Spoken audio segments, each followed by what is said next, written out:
بسم اللہ الرحمن الرحیم۔ السلام علیکم۔ دنیا کی پہلی خاتون، پہلی بیوی اور تمام انسانوں کی ماں آپ حضرت آدم علیہ السلام کی زوجہ تھیں۔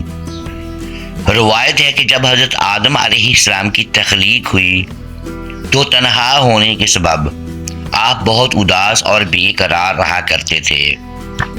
ان کی افسردگی اور اضطراب کو دیکھ کر ایک روز اللہ پاک نے اس وقت جب کہ حضرت آدم علیہ السلام سو رہے تھے، ان کے بائیں پہلو سے ایک پسلی نکلوائی اور اس سے بی بی ہوا کو تخلیق کیا۔ یہ پسلی نکالنے سے حضرت آدم علیہ السلام کو کوئی دکھ یا تکلیف محسوس نہ ہوئی۔ دکھ اور تکلیف نہ ہونے کا سبب علماء کی نگاہ میں یہ ہے کہ اگر ایسا ہونے میں حضرت آدم علیہ السلام کو کسی طرح کی ایذا پہنچتی تو ان کے دل میں بی بی ہوا کے لیے ویسی محبت و اپنائیت پیدا نہ ہوتی جیسا کہ ہو گئی تھی۔ گویا میاں بیوی کے باہمی تعلق کو خوشگوار بنانے اور ان میں ہم آہنگی پیدا کرنے کے لیے مرد کو عورت کی تخلیق کا سبب بننے کے باوجود کسی طرح کی تکلیف سے محفوظ رکھا گیا۔ آپ کا نام ہوا رکھا گیا اس لیے کہ آپ کو ایک زندہ ہستی سے پیدا کیا گیا۔ حضرت ابن عباس رضی اللہ تعالی عنہ کا خیال ہے کہ آپ کا یہ نام رکھنے کی وجہ یہ ہے کہ آپ ہر آدمی کی ماں ہیں۔ اللہ پاک نے بی بی ہوا کے قلم میں خوبصورتی اور خوبصورتی کو یکجا کر دیا اور بعد ازاں حضرت آدم علیہ السلام کو نیند سے بیدار کر کے ان کی ملاقات بی بی ہوا سے کروائی۔ انہیں دیکھ کر حضرت آدم علیہ السلام نے بے اختیار ان کی طرف ہاتھ بڑھانا چاہا۔ تب حضرت الہی سے آواز آئی، اے آدم، خبردار، اسے مت چھونا، بے نکاح یہ تجھ پر حرام ہے۔ چنانچہ حضرت آدم علیہ السلام کی درخواست پر ان کا نکاح بی بی ہوا کے ساتھ کر دیا گیا اور دونوں میاں بیوی کو جنت میں رہنے بسنے کی اجازت عطا کر دی گئی۔ انہیں اجازت دی گئی کہ وہ جنت کے باغوں میں سے جو چاہیں کھائیں، لیکن ایک درخت کے پاس بھٹکنے کی ان کو اجازت نہ دی گئی۔ اس کا پھل ان پر حرام قرار دے دیا گیا۔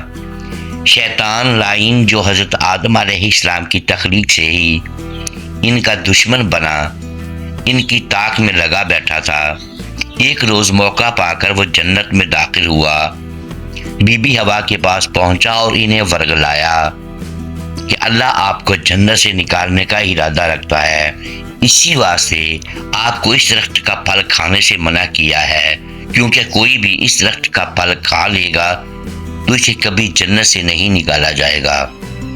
اس پر حضرت بی بی ہوا نے ہاتھ بڑھا کر اس درخت سے 3 پھل توڑ لیے، ان میں سے ایک خود کھا لیا اور 2 حضرت آدم علیہ السلام کے لیے لے گئی۔ حضرت آدم علیہ السلام کہنے لگے کہ اللہ پاک نے مجھے اس درخت کا پھل کھانے سے منع کیا ہے، لیکن بی بی اماں کے مجبور کرنے اور ان کے لیے اپنی فطری محبت کے ہاتھوں لاچار ہو کر پھل کھا لیا۔ یہ پھل کھاتے ہی آدم علیہ السلام اور بی بی ہوا کی آنکھوں پر پڑے ہوئے حجاب اتر گئے۔ دونوں ہی اریانی ایک دوسرے پر عیاں ہوئی۔ وہ ایک دوسرے کو دیکھ کر شرمانے اور منہ چھپانے لگے اور درختوں کے پتے اتار کر اپنی ستر پوشی کرنے لگے۔ بہرحال جو ہونا تھا وہ ہو چکا تھا۔ اس عمل پر حضرت آدم علیہ السلام اور بی بی ہوا کو جنت سے نکال کر زمین پر اتار دیا گیا اور جدائی کی سزا دے دی گئی۔ حضرت آدم علیہ السلام کو سرندیپ موجودہ سری لنکا میں اتارا گیا، جبکہ بی بی ہوا جدہ میں نازل ہوئیں۔ حضرت آدم علیہ السلام زمین پر آنے کے بعد نہایت شرمسار اور افسردہ تھے۔ پھر حضرت ہوا سے علیحدگی نے بھی سخت پریشانی میں مبتلا کر رکھا تھا۔ روایت میں ہے کہ آپ ایک طویل عرصہ تک اللہ کے حضور گڑ گڑاتے رہے، فریاد کرتے اور آنسو بہاتے رہے۔ یہاں تک کہ اللہ تعالیٰ کو ان کی اس گریہ زاری پر رحم آیا۔ اور پھر ایک دن حضرت جبرائیل علیہ السلام نے حضرت آدم کے پاس آ کر انہیں اللہ کی جانب سے معافی کی نوید سنائی۔ حضرت آدم خوشی سے سرشار بارگاہ خداوندی میں سربہ سجود ہو کر شکر بجا لائے۔ پھر حضرت جبرائیل علیہ السلام انہیں لے کر مکہ آئے، جہاں حضرت آدم نے کعبہ شریف کی بنیاد رکھی اور حجر اسود کو کعبہ کی دیوار پر نصب فرمایا۔ پھر اس کے گرد طواف کیا۔ طواف سے فارغ ہو کر حضرت جبرائیل علیہ السلام انہیں جبل عرفات پر لے گئے، جہاں حضرت حوا تشریف فرما تھیں، لیکن طویل عرصے کی جدائی اور حالات نے بہت سے جسمانی تغیرات پیدا کر دیے تھے، چنانچہ دونوں ایک دوسرے کو پہچان نہ پائے، جس پر حضرت جبرائیل علیہ السلام نے دونوں کا تعارف کروایا۔ چونکہ جنت میں واپسی ممکن نہ تھی، اسی لیے حضرت آدم علیہ السلام کو حکم دیا گیا کہ اب وہ اسی زمین کو آباد کریں، یہاں کھیتی باڑی کر کے اپنے لیے رزق پیدا کریں اور اپنی اولاد سے اس ویرانے کو بسائیں۔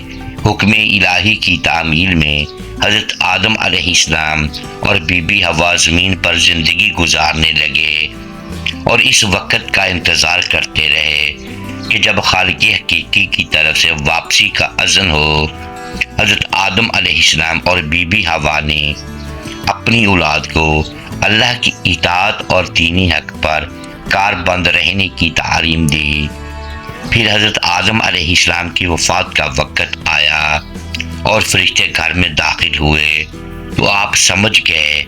اپنی اہلیہ حضرت حوا اور اپنے بچوں سے فرمایا کہ تم سب مجھے تنہا چھوڑ دو۔ اس کے بعد اللہ کی حمد و ثنا میں مصروف ہوئے۔ فرشتوں نے روح قبض کی، پھر غسل دے کر کفن دیا، خوشبو لگائی، گڑھا کھود کر قبر بنائی۔ حضرت جبرائیل علیہ السلام نے ان کے بیٹی حضرت شیش علیہ السلام کو نماز جنازہ پڑھانے کا طریقہ بتایا اور آپ نے ہی نماز جنازہ پڑھائی۔ عام طور پر تاریخی کتب میں حضرت آدم کی عمر مبارک 960 سال بیان کی گئی ہے۔ حضرت آدم کو جبل ابو قبیس کے غار میں دفن کیا گیا، جس کو غار الکنز بھی کہا جاتا ہے۔ جبل ابو القبیس اس دنیا کا سب سے پہلا پہاڑ ہے کہ جس کے دامن میں کعبۃ اللہ ہے۔ اسی کے دامن میں محلہ بنو ہاشم ہے اور دار الندوہ سے لے کر بنو ہاشم کے سارے گھر جبل ابو قبیس کے دامن میں ہیں۔ اس جبل ابو قبیس کے دامن میں حضرت بی بی آمنہ کا وہ مبارک گھر ہے جہاں حضور نبی رحمت صلی اللہ علیہ وآلہ وسلم کی ولادت باسعادت ہوئی۔ یہیں پر حضور صلی اللہ علیہ وآلہ وسلم کا بچپن گزرا۔ اسی پہاڑ پر کھڑے ہو کر حضور اکرم صلی اللہ علیہ وآلہ وسلم نے چاند کے 2 ٹکڑے کیے تھے۔ یہی وہ پہاڑ ہے جہاں حضرت آدم ٹھہر گئے تھے اور اسی کے پتھروں کو خانہ کعبہ کی تعمیر میں استعمال کیا گیا۔ اسی پہاڑ پر حضرت آدم علیہ السلام کی قبر بنائی گئی۔ ناظرین گرامی، حضرت آدم کی وفات کے ٹھیک 1 سال بعد حضرت بی بی حوا بیمار ہوئیں۔ جب حضرت حوا بیمار ہوئی تو آپ کی بیٹی حضرت شیش علیہ السلام سمجھ گئے کہ اب ہماری والدہ کے جدا ہونے کا وقت آن پہنچا ہے، کیونکہ اس وقت بیماریوں کا وجود نہ تھا۔ خیر داستین حضرت حوا اسی حالت میں رہیں اور انتہائی کمزور ہو گئیں، یہاں تک کہ آپ بستر پر لیٹ گئیں اور چلنے پھرنے سے بھی قاصر ہو گئیں۔ آپ کی تمام اولاد آپ کے بستر کے گرد جمع ہو گئی۔ پھر حضرت حوا نے سب کو باہر نکال دیا اور تب ہی ملک الموت حاضر ہوئے۔ آپ کی روح اقدس قبض کی اور آپ کو جنتی حوروں نے غسل دیا اور آپ کا نماز جنازہ آپ کے بیٹے حضرت شیش علیہ السلام نے پڑھایا۔ جنازے کے بعد حضرت حوا کو حضرت آدم علیہ السلام کے پہلو میں جبل ابو قبیس میں ہی دفن کیا گیا۔ محترم ناظرین، امید ہے آج کی یہ ویڈیو آپ کو پسند آئی ہوگی۔ اگر اس ویڈیو میں ہم الفاظ کی درستگی نہیں کر پائے تو ہم آپ سے معذرت خواہ ہیں اور اللہ کے حضور معافی کے طلبگار ہیں۔ ناظرین گرامی، ویڈیو کو لائک کیجیے اور اپنے اس چینل کو سبسکرائب لازمی کیجیے اور بیل آئیکن پریس کر دیں تاکہ ہماری حوصلہ افزائی ہوتی رہے۔ شکریہ۔ اللہ حافظ۔ ملتے ہیں اگلی ویڈیو میں۔